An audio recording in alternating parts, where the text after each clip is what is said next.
Bom dia, povo abençoado de Jesus. Vamos para mais um estudo então, né?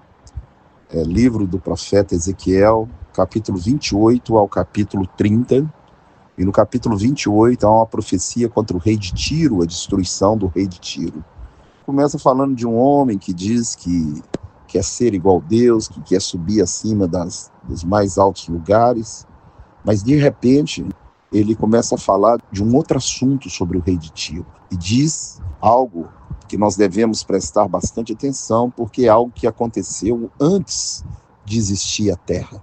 Fala que ele estava no Éden e era sinete da perfeição, e chama ele de querubim ungido. Querubim, você vê lá no livro de Ezequiel, capítulo 10, verso 20, que os seres viventes são querubins, são anjos. Então ele está se referindo aí a um anjo, que era o sinete da perfeição, que andava no meio das pedras afogueadas e estava no Éden, jardim de Deus. A palavra Éden, no hebraico, é a mesma de paradóisos, ou paraíso no grego. Ou seja, antes de existir terra, existia já o Éden, já existiam os anjos. E ele cita esse querubim, a palavra querubim, querub, do hebraico é guardião. É um anjo guardião, que era o sinete da perfeição, ungido. A palavra ungido é aquele que tem o Espírito. E ali diz que pela multidão do seu comércio ele caiu.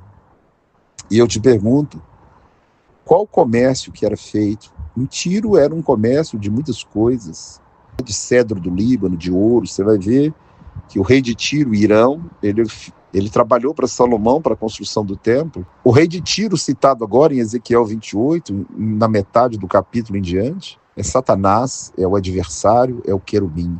E diz que pela multidão do seu comércio caíste.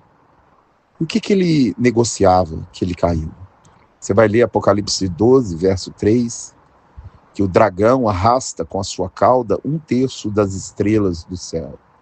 E se você vê o livro de Apocalipse, capítulo 20, 1:2 diz que o dragão, a antiga serpente, que é Satanás, e ele arrasta 1/3 das estrelas. Se você ler Apocalipse, capítulo 1, verso 18 e 19, fala que Jesus tem na mão as 7 estrelas. 7 estrelas são 7 anjos. Estrela, anjo. Então o que o dragão arrastou com ele? 1/3 dos anjos. Esse querubim levou com ele 1/3 dos anjos. Se você pegar hoje na terra, qual que é o reino aqui na terra mais parecido com o reino do diabo? É política. Porque os políticos, eles não trabalham para ganhar 100 mil por mês, que eles acham poucos. Eles ganham milhões para votar uma emenda de um partido corrupto qualquer. Em Brasília é negociado influência. Eu vou vender para você uma população, gado, para você tomar conta.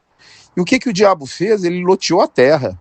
Então, em Efésios 6:12, diz que a nossa luta não é contra carne nem sangue, e sim contra principados, contra os dominadores desse mundo tenebroso, contra as forças espirituais da maldade nas regiões celestiais. Então, ele fez uma campanha política no céu, e 1/3 dos anjos caíram junto com ele, que diante do trono de Deus tem milhares de milhões, miríades e miríades de anjos. Eu fico imaginando a quantidade que caiu junto com ele, pelo seu comércio de influência. Se você lê Isaías 14, ele queria ser semelhante ao Altíssimo, subir acima das mais altas nuvens. Ou seja, ele queria ser um outro Deus, ser adorado, como Jesus vai ser lançado por terra. Está hoje sobre a terra. Em Jó 1:6, Deus pergunta para Satanás de onde vem, e ele fala de rodear a terra. E quando você lê Lucas capítulo 4, verso 5, o diabo oferece esse planeta inteiro para Jesus, se prostrado me adorares, mostrou para ele todos os reinos desse mundo, e só tem um reino desse mundo que não é dele, somos nós, comprados na mão dele, pelo sangue de Jesus. Se você entregou a sua vida para Jesus, você não pertence mais a esse império das trevas que domina a mente das pessoas, levando as pessoas para o homicídio, para o adultério, para a mentira, para a promiscuidade, para o vício, um império das trevas que mata e destrói.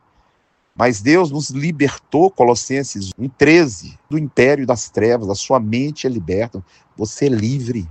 Então, no capítulo 28 de Ezequiel, mostra, antes de existir terra, o que aconteceu no Éden.